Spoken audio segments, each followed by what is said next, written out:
Hello YouTube family, welcome back to Sindhu Indla. ఈరోజు మన thumbnail చూసి వచ్చారు కదా. మన థంబ్నెయిల్ ఏంటి? గుడ్డు పోయిందో లేదో మనం వీడియోలో చూద్దాం. గుడ్డు పోయిందని రెడ్ కుండలు చూపిస్తుంది, వేడివేడిగా పెనం కాలుతుంది అని అనుకుంటున్నారా? అలాగే గుడ్డు కూడా కడుగుతుందని అనుకుంటున్నారా? అదేనండి, నెల్లూరు స్పెషల్ గుడ్డు దోశ. కానీ నెల్లూరు స్పెషల్ అని చెప్పి కారం వేయట్లేదండోయ్. కారం లేకుండానే ఈరోజు గుడ్డు దోశ విత్ చికెన్ పులుసు కావాలి అని అంటే మీకు ఈసారి సండే నేను మళ్ళీ మీకు చికెన్ పులుసు పెడతాను, డిఫరెంట్ చికెన్ పులుసు. ఓకేనా? పెను మీద దోశ వేసుకున్నాం కదా, పెను మీద దోశ వేసుకొని దాని మీద ఎగ్ వేసుకోవాలన్నమాట. మనం ఎగ్ వేసుకుంటారు, అది మాకు తెలుసు, స్పూన్తో కలిపెడతాము అని అంటారు కదా. స్పూన్తో కాదండి, గుడ్డు కడిగింది, అందుకే గుడ్డు పైన తప్పకుంటుంది కదా, దాన్ని నీట్గా కడుక్కొని నేను వీడియోలో చెప్పిన విధంగా గుడ్డుని బాగా నెరుపుకోవాలన్నమాట. అదే స్ప్రెడ్ చేసుకోవాలి. అలా స్ప్రెడ్ చేసుకొని కాసేపు అయిన తర్వాత నార్మల్గా ఎవ్రీ సండే మేము సాటర్డే టిఫిన్ చేసుకుంటాం. నైట్ లెఫ్ట్ ఓవర్ కారం ఉంటుంది కదా, అది మార్నింగ్కి యూస్ చేసుకుంటాం అన్నమాట.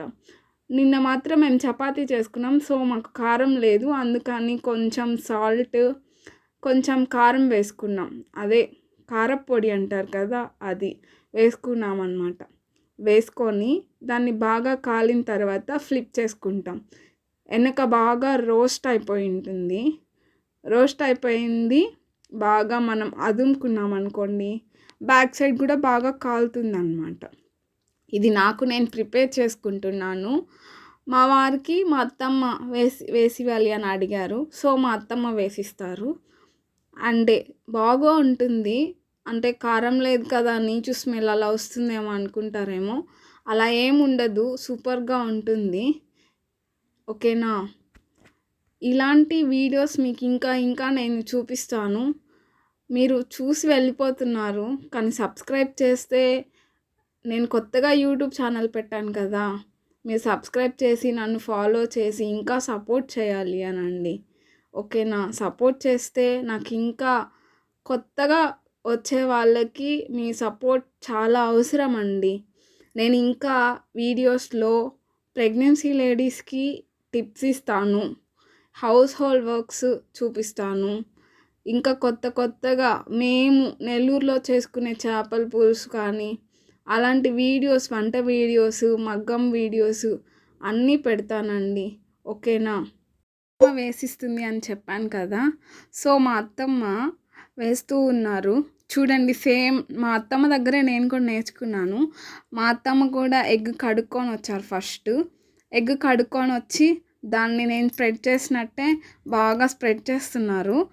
కానీ నేను మాత్రం సాల్ట్, కారం 2 వేసాను కదా, మా వారికి కారం వద్దంట, చికెన్ పులుసులో కారం ఉంటుంది కదా, సో నేను దాంతో అడ్జస్ట్ అవుతాను అని చెప్పారు.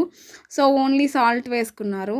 మా అత్తమ్మ దాన్ని బాగా రోస్ట్ చేశారు, బాగా రోస్ట్ చేసి ఇచ్చారనమాట. సో చికెన్ పులుసులో ఎగ్ వేసుకొని తింటారు అని అంటారు కదా, సూపర్గా ఉంటుంది.